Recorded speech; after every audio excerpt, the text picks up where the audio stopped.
Morning mga kadudis. Gawa tayo mga kadudis ng sausawan. Ito yung ulam natin, tira kagabi. Ayan. Kakain tayo mga kadudis ng kanin. Kunti lang. Tsaka ito mga kadudis, alagaw po ito.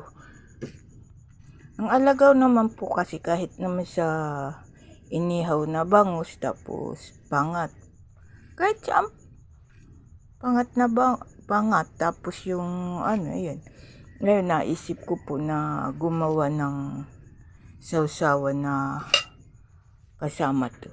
Lalagyan natin ng kamatis, sibuyas, tsaka paminta, betsin, para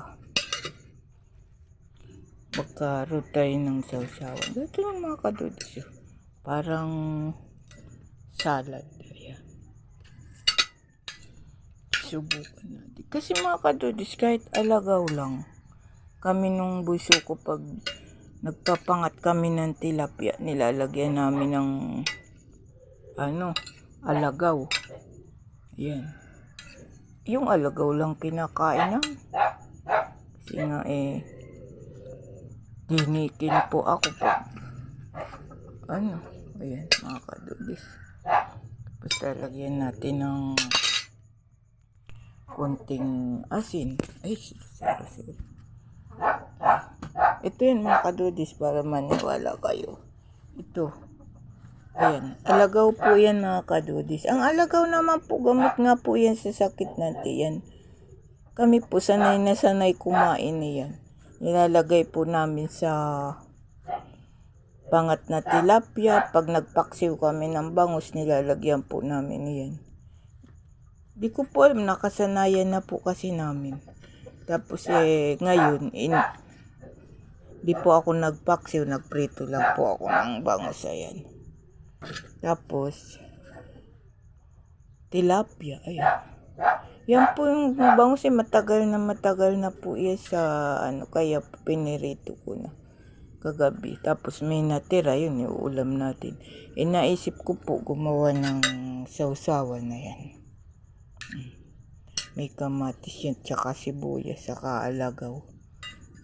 Sarap yan mga kadudis. Kain po. Kami ng bunso ko lang po ang kakain. Mamaya pa po ang panganay ko nagbasura pa. Salamat mga kadudis sa panonood ninyo. Kadudis. Po natin lalagay ko po dito baka sakaling kita.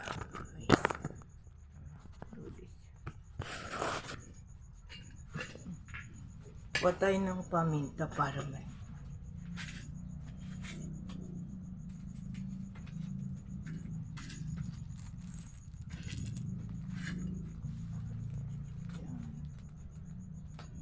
alagaw yan mga kadudis. Nasanay kasi kami na pag kumain, gagawa na sa ukapo, sausawan, kailangan may alagaw. Tsaka itong alagaw mga kadudis, pampaalis to ng langsa sa isda. Kaya kahit may may luya, naglalagay pa din po ako nito sa pangat tsaka sa paksiw. Ito na po yan.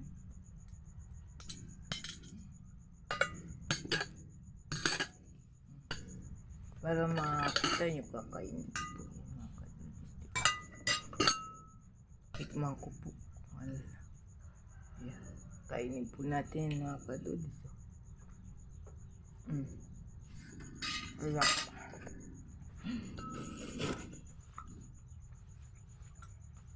Go po iyan. Tabang pa yan.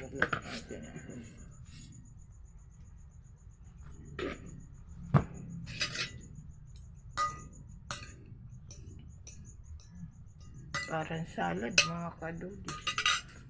Bye po. Salamat sa panonood.